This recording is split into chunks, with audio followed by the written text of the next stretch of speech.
how do we deal with offense? You know, whether it's real or fake, or if we can't tell. You know what I'm saying? Like,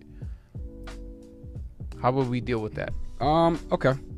Yeah. And I was even say, and just in a general sense, whether it be the layman who caused it, or is going through it, or the ministry leader who caused it or is going through it, or the pastor who caused it is going through it. We do know this. God has given us instruction for enduring every stage of life with every kind of challenge, grief, and disappointment. We get that in the Bible, right? Yeah. So I have 3 things to say on this one.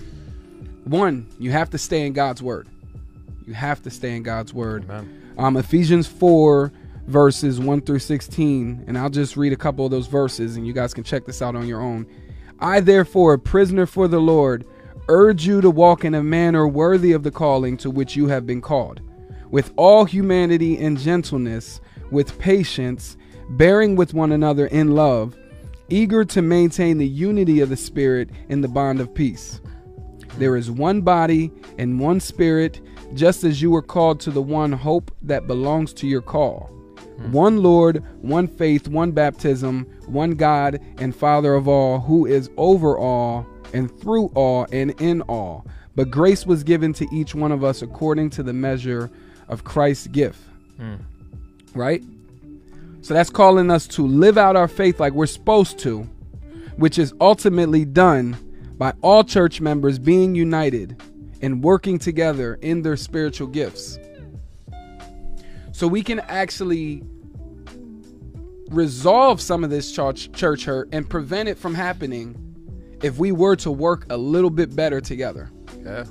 If we had more unity through it and work through it, right? We can help each other as we go through the church hurt in our spiritual gifts, but we can also prevent it too if we're doing the jobs in the church that we're called to do. Right. I think that the big stumbling block, like Ed talked about Christian maturity on the comments. Yeah. It does take some maturity to deal with that. Absolutely. Because, you know, when you feel violated or I'm not talking about anything crazy and deep, you know, I'm talking about like within the life of the church, conversation or things said, it takes maturity to work through these issues, to overlook an offense and actually see your brother and sister who you need to deal with, you know,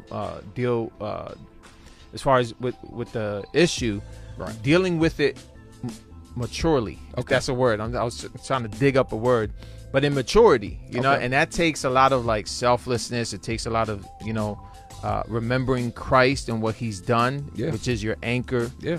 You know what I'm saying? The forgiveness. And we'll talk about that. If that's your anchor, if the gospel's your anchor, the cross and what he's done and how you've been forgiven, that should compel you to pursue.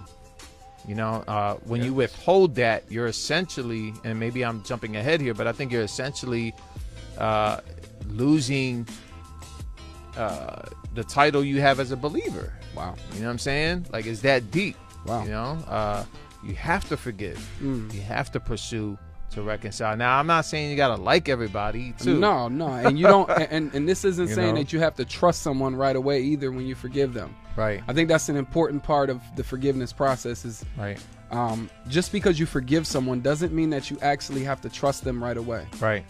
Or ever. Yeah.